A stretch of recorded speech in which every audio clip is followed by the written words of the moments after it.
dimulai. Bismillahirrahmanirrahim. Raditu billahi rabban wa bil islami dinan wa bi Muhammadin sallallahu alaihi wasallam nabiyyan wa rasulah. Sebelum kita mulai pada pembelajaran, ibu ada sedikit untuk kalian. Bisa berhadapan dengan depan. Nah,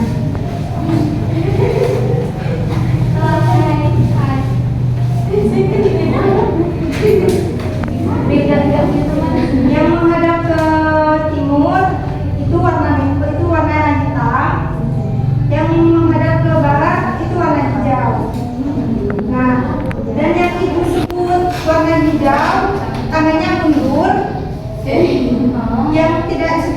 warna hitam itu tangannya pegang tangannya temannya yang di depan.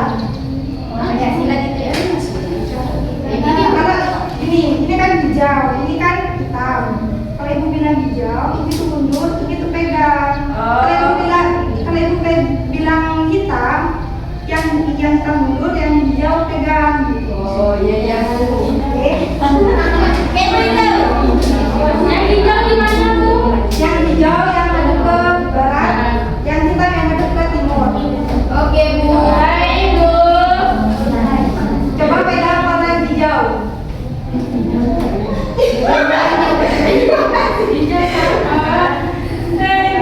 Hitam.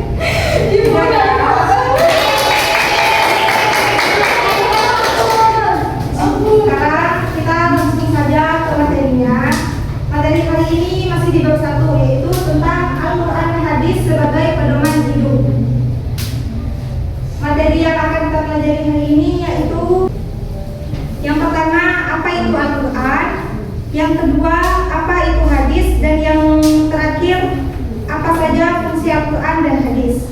Yang pertama, apa itu Al-Quran? Al-Quran itu penjelasannya ada yang secara bahasa dan ada juga yang secara istilah. Menurut cendekiawan Mukhlis Pak Quraisy Shihab,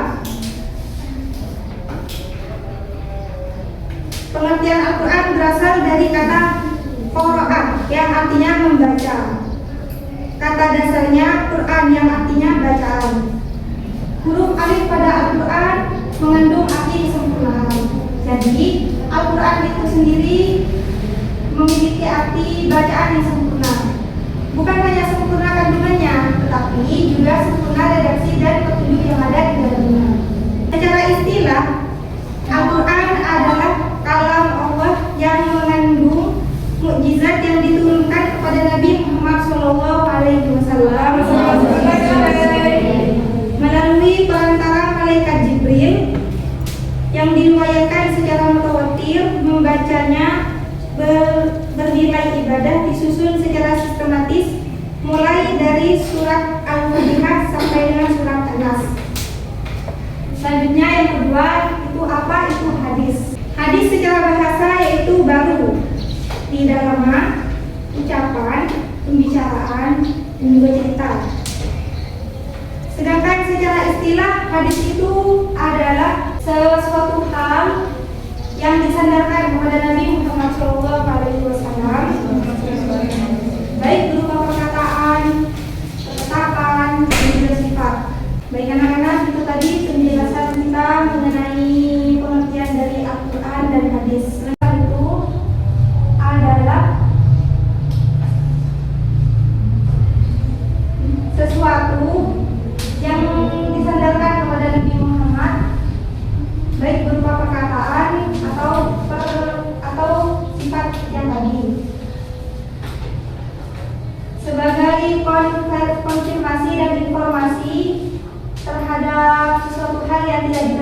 sebagai akal, sebagai petunjuk untuk umat Islam supaya berjalan ke jalan yang lurus, sebagai pengoreksi dan juga sebagai penyempurna kitab-kitab terdahulu seperti kitab Zabur, kitab Injil dan juga kitab Taurat. Dan yang kedua yaitu fungsi Al-Quran dalam kehidupan manusia. Fungsi Al-Quran dalam kehidupan manusia dapat diketahui dari nama-nama Al-Quran itu sendiri. Contohnya seperti Al-Huda yang artinya sebagai petunjuk, seperti dalam surat Al-Baqarah ayat 2. Dan masih banyak lagi fungsi-fungsi Al-Quran yang lainnya. Bagi anak-anak sekarang kita akan mempelajari tentang fungsi-fungsi hadis dalam Al-Quran.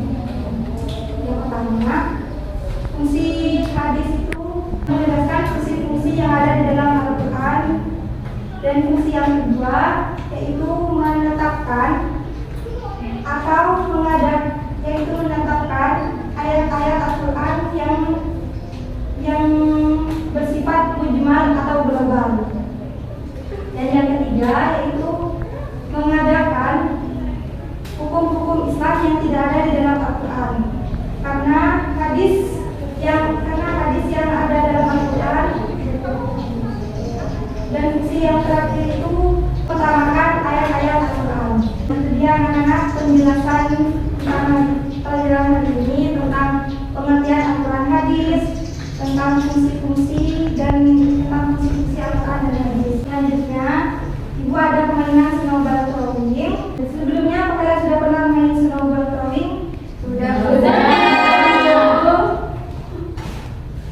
Baik, Ibu akan memberikan kalian masing-masing satu kertas dan Ibu kasih waktu 1 menit untuk menulis satu pertanyaan saja. Siapa yang mau maju ke depan untuk menerima kertasnya? Silakan.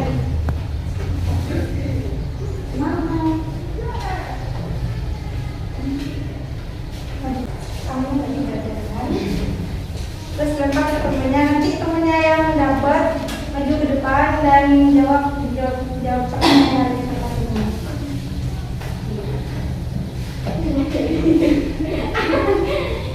Lagi.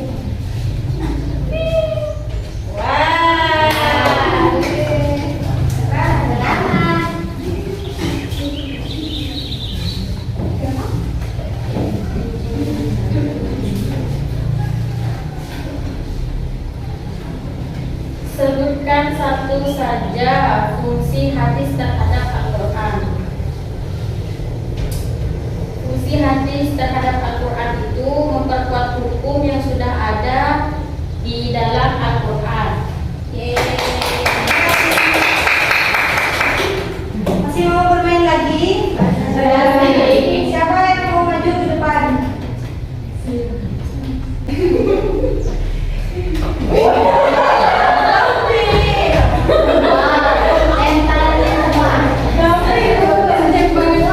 Pertanyaannya, apa yang dimaksud dengan Al-Quran dan hadis? Al-Quran adalah kalam Allah, hadis adalah perkataan Rasulullah.